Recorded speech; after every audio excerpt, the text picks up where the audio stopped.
네, 안녕하세요. 강프로입니다. 이번 영상에서는 신성 델타테크에 대해서 분석해 보도록 할 텐데, 자, 이번 영상의 핵심은 신성 델타테크가 지금 고가에서 너무 큰 폭으로 하락을 해버렸어요. 반등 한번 없이.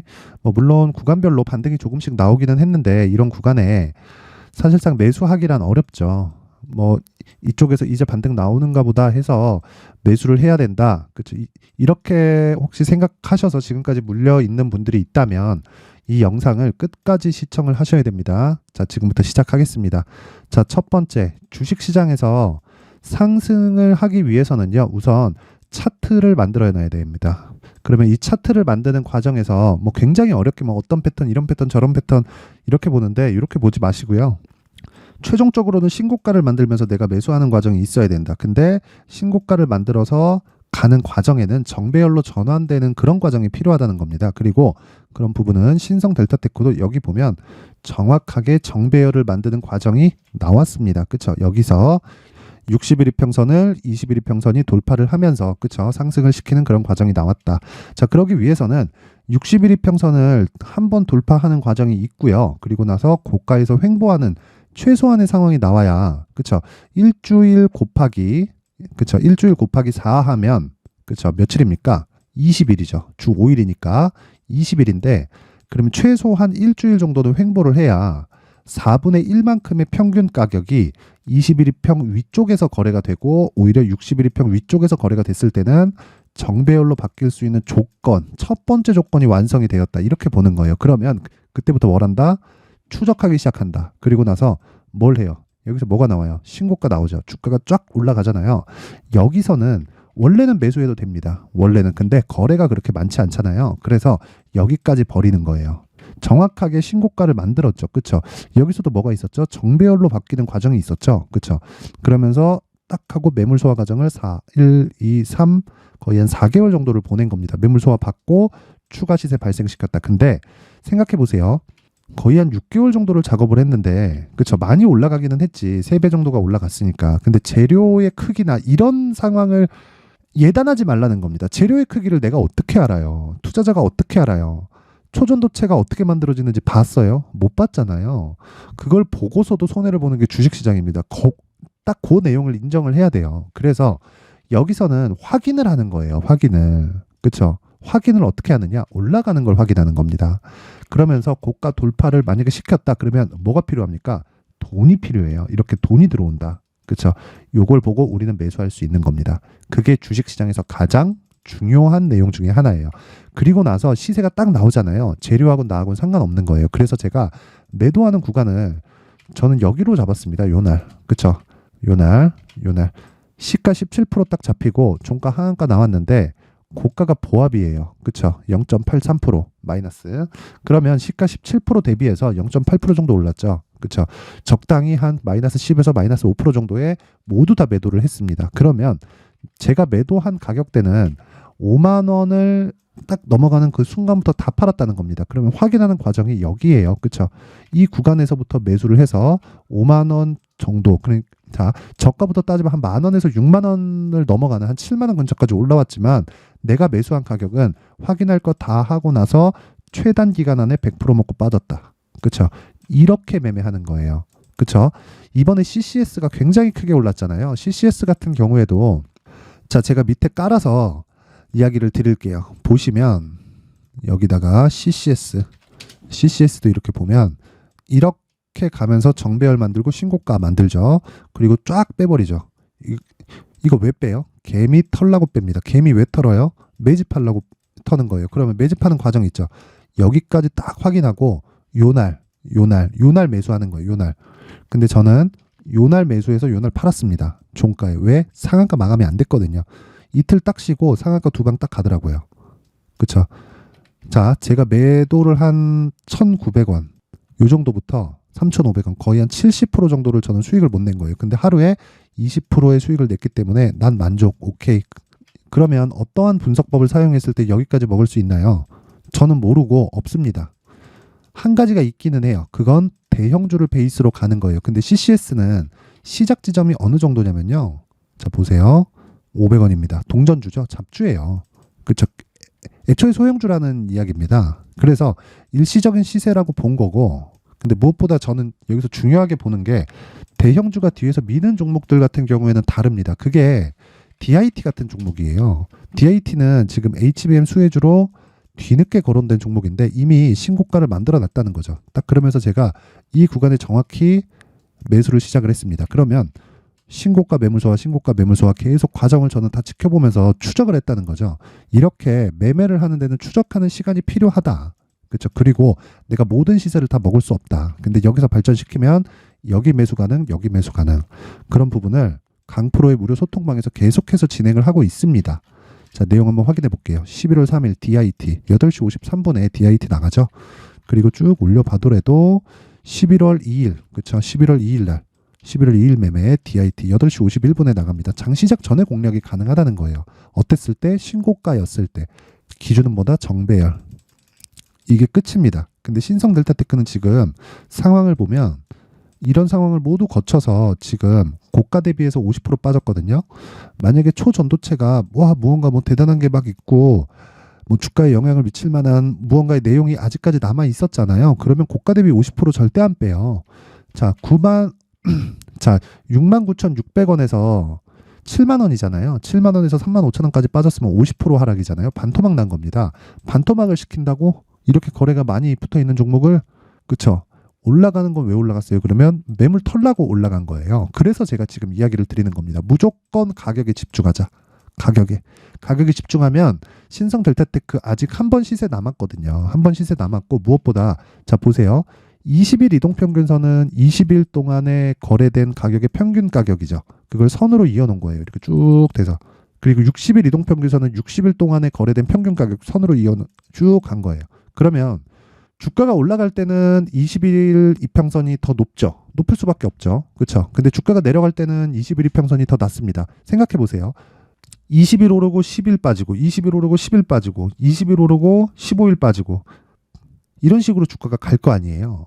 근데 올라갈 때는 앞에 있는, 그러니까 최근에 거래된 게 더 높을 수밖에 없으니까 20일 이평선이 높게 만들어지는 거고 60일 이동평균선은 저가까지 계산되니까 평균 가격이 늦게 뜨잖아요. 저가 폭이 더 빨리 빠지는 게, 그러니까 그런 거죠. 20일 이평선이 여기서도 보면 파란색인데 쭉 먼저 가잖아요. 그렇죠? 먼저 가는데 이 먼저 가는 과정에서 우리가 생각해야 될 건 언젠가는 역배열로 바뀐다는 겁니다. 그게 한 달, 두 달, 석 달 만에 이제 다음 주에 나옵니다.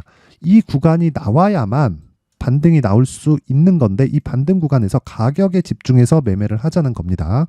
그러면 지금 고가에 69,000원에 내가 매수했다. 68,000원, 67,000원에 매수했다. 이러면 손해를 좀 보기는 해야 됩니다. 근데 내가 만약에 막 6만 원 이하에 물려 있다. 그래도 지금 손실 크거든요. 한 30%씩 되니까. 그래 내가 막 6만 원 이하에 물려 있다. 요 정도. 6만 원 근처에 물려 있다. 요 정도는 손해 안 보고 나올 수 있습니다. 그게 제가 이야기를 드리는 가격 전략입니다. 가격 전략. 그리고 이 부분을 2주 안에 단기 보유 전략으로 나오는, 그쵸? 제가 이야기하는 단기의 기간이 2주예요. 2주. 2주 안에 나올 수 있는 전략으로 연결시킨 게 신성 델타테크의 가격과 단기 보유 전략이다. 이 내용 제가 여기 19페이지에 걸쳐서 특정한 가격 대비해서 어느 정도의 비중을 싣고 그리고 정배열과 역배열의 관계에 대해서, 그쵸? 역배열 됐을 때 어떻게 매매를 해야 되는지에 대해서 제가 상세하게 다뤄놨으니까 딱 가져가셔서 똑같이 따라만 하면 됩니다. 이거 딱 받아가서 이미 고가에서 50% 빠졌다는 건 그동안 생각하셨던 호재는 생각을 하지 않으시는 게 맞습니다. 그게 정석이에요. 그래서 그 부분에 대해서 제가 철저하게 다뤄놨으니까 이거 딱 가져가셔서 요대로만 하시면 됩니다. 영상 상단에 있는 전화번호로 숫자 3이라고 문자 보내시면 제가 한 분 한 분 빠짐없이 신성 델타테크의 가격과 단기 보유 전략을 공유해 드리도록 하겠습니다. 자, 그리고 제가 이야기를 드렸었던 아까 전에 내용을 한번 살펴보면 역배열로 바뀌었을 때 어느 정도의 이 반등 구간이 나올 수 있다라고 이야기를 드렸잖아요. 그렇죠? 근데 역배열로 바뀌는 예상 기간이 다음 주 한 수요일 정도, 빠르면 화요일 정도, 그 정도 됩니다. 근데 금요일 날 시간에서 상승시켰단 말이에요. 2에서 3%. 그렇죠? 여기서 이 월요일 날 일단 갭 상승이 나올 겁니다. 5에서 뭐 많으면 한 10% 정도 나올 거예요. 이거 되게 털어먹기 좋게 딱 만들어 놓는 거거든요. 여기서 절대 따라가지 마세요. 절대 따라가지 마세요. 따라가면 손실 복구 못 합니다. 그리고 목적을 초전도체로 내 인생 바꾸려고 하지 말고 절대적인 목적을요. 내가 여기서 빠져나오는 목적이에요. 최소한의 손실. 근데 막 5만 원 초반에 보유하고 있다. 이러면 수익으로 바꿔서 나올 수도 있습니다. 그리고 6만 원까지는 인정할 정도의 손실. 딱 그 정도까지라고 보시면 되고, 고가에 잡혔으면 손실을 보는 거를 사실 좀 인정을 하고 가셔야 됩니다. 어쩔 수가 없습니다. 뭐 주가를 제가 움직이는 게 아니기 때문에. 하지만 반등은 한번 나온다는 거 반드시 기억하시고요. 그리고 제가 그동안 신성 델타테크에 대해서 어떻게 진행을 해왔는지 쭉 이야기를 드리겠습니다. 물론 여기는 강프로의 무료 소통방인데 지금 한 500분이서 함께 하고 있고, 내용을 한번 보면요, 신성 델타테크가 굉장히 강한 움직임을 보이고 있을 때도 제가 이야기를 계속해서 드려왔습니다. 자, 보시면 신성 델타테크 고가는 64,000원이다. 이게 언제 제가 이야기를 드린 거냐면 10월 10일 정도 됩니다. 자, 10월 10일 날 나오는 거 보이죠? 신성 델타테크 고가는 64,000원입니다. 이미 고가 나왔고요. 이제 매도해야 될 때다. 10월 10일 날 이랬다고요. 여기서. 그쵸? 그것도 모자라서 제가 밤에 보세요. 9시 28분 밤이잖아요. 오후 9시 28분 밤이죠. 신성 델타테크 내일 급락 나올 수 있습니다. 내일 매도 예정이니 준비하세요. 그쵸? 내일이 요 날이에요. 요 날. 10월 11일. 그쵸? 급락 안 나왔어요. 근데 그 다음 날부터 그쵸? 고가 한번 더 만들고 빼기 시작했다. 세력들이 나왔다는 거죠. 하지만 신고가를 달성하고 뺐기 때문에 물량이 어느 정도 남아 있습니다. 그래서 역배열 구간에서는 고가가 낮아지는 상황이 나오기 때문에 이 구간에서 최종적으로 나오자. 이런 부분이 여기 군데군데 반등 구간이 있죠. 반등 구간. 양봉이 한 번씩 뜨는데 이 구간에서도 제가 계속해서 이야기를 드려왔었던 내용입니다. 급락 중, 고가 돌파 이후에 급락 중이다. 신고가 이후 매물 소화 과정 보내는 거 당연하다. 보세요. 어제 매도 완료되었고 60% 수익 마감 4만 원대까지 대기하겠다. 그럼 저는 여기서 두 번째 시세까지 다 먹었다는 소리예요. 그렇죠? 그리고 이 내용을 쭉 내려보면, 자, 급락 후 되돌림 매수 대기한다. 지금 절대 보유 금지 58,000원대 얘기한 거고, 54,000원대 보세요. 지난 금요일 신성 델타테크 급락에 대한 주의해야 된다. 급락 나오고 있다. 매수 구간이 나오면 다시 코멘트 하겠다. 쭉 해서 신성 델타테크는 제가 자주 말씀드렸습니다. 여기서도 뭐 소폭 반등 중, 그쵸? 30% 하락 중, 지금 보유하면 안 되는 종목이다. 절대 하지 마라. 54,000원대 이야기를 했고요. 그리고 쭉 내려보면 여기서 단타도 진행하는 부분을 보면요, 11월 3일 날 DIT 8시 53분, 그쵸? 8시 53분에 진행을 한 단타 같은 경우에도 일단 시초가 DIT 10% 수익권 11시 59분에 이미 2만 원을 넘어가면서, 그쵸? 상황이 나왔다. 근데 종가에 추가적으로 시세가 발생한 부분이 있다. 자, 그래서 간단합니다. 주식 혼자 하는 거 아니에요. 오셔서 일단 신성 델타테크에 대한 손실부터 복구를 하시고요. 그리고 어느 정도 현금이 남아 있으면 단타하는데 큰 돈이 필요한 거 아닙니다. 오셔서 금액을 조금이라도 늘려 가세요. 제가 장 시작 전에 계속해서 이 단타 종목이 나가고 있으니까 하루에 뭐 상한가 종목이 뭐 매일 터진다, 20% 넘는 수익이 매일 터진다, 그러는 건 아니에요. 뭐 적으면 한 5% 정도, 뭐 많으면 한 10에서 15%까지는 거의 뭐 이틀 터울로 계속 터지니까 오셔서 신고가에 대한 이해를 했을 때 이런 매매를 할 수 있기 때문에 오셔서 공부하시고요. 무엇보다 멘탈 잡는 게 중요합니다. 자, 이 방은 제가 주말까지만 입장을 받도록 할 테니까 영상 상단에 있는 전화번호로 참여라고 문자를 보내주시는 분들에 한해서만 제가 강프로의 무료 소통방 입장 링크를 공유해 드리도록 하겠습니다. 시청해 주시는 모든 분들이 상단의 전화번호 확인해서 참여라고 문자 보내시면 되고요. 무엇보다 신성 델타테크 마지막 한 방 남았습니다. 그래서 여기서 꼭 살아갈 수 있게 제가 만들어 드릴 테니까 모두 힘내시고요. 영상을 계속해서 내용을 업데이트하고 올려드리겠지만 더 빠른 정보가 필요하다 하시는 분들은 무료로 진행을 하니까 강프로의 무료 소통방으로 들어오시면 됩니다. 자, 이번 영상은 여기까지 하겠고요. 항상 시청해 주셔서 감사합니다.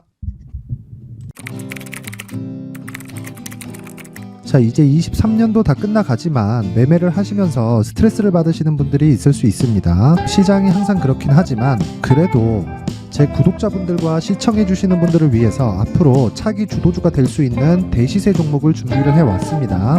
물론 단타에 목말라 하시는 분들이 있을 수 있습니다. 자, 그런데 단타의 문제는요, 위험관리입니다. 단타에서의 위험관리는 손절 말고는 없기 때문입니다. 자, 그래서 항상 제가 단타는 재능이 필요하다고 이야기를 드리는데, 단타에서의 재능은요, 단순하게 차트를 보면서 단타를 치는 기술적인 문제가 아닙니다. 손절에 대한 심리적인 압박을 이겨내면서 매매를 해야 되기 때문에 장기간 유지하기가 사실상 어렵습니다. 한두 번 해보면 할 수 있는지 없는지 알 수 있을 겁니다. 자, 그래서 단타나 짧은 수익만을 쫓다 보면요, 잦은 손절로 계좌가 망가지는 건 순식간이고요. 그만큼 수익하고는 거리가 멀어지겠죠. 장기간 유지하기가 어렵기 때문입니다. 결과적으로 주식시장에서 돈을 벌기 위해서는요, 어떤 계기를 만들어야 되는데, 그 계기는 한 종목에 비중을 실어서요, 수익을 보는 것 말고는 없습니다. 쓸데없이 잦은 매매를 하지 말라는 이야기고요. 그리고 한 종목에 비중을 실을 수 있어야 된다는 겁니다. 그런데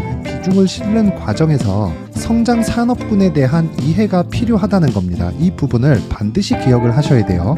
자, 이런 성장 산업에 대한 구조와 제가 앞서 말씀드렸던 신고가 그리고 선반영 구조에 대해서 이해를 했을 때 이런 매매를 할 수 있게 됩니다.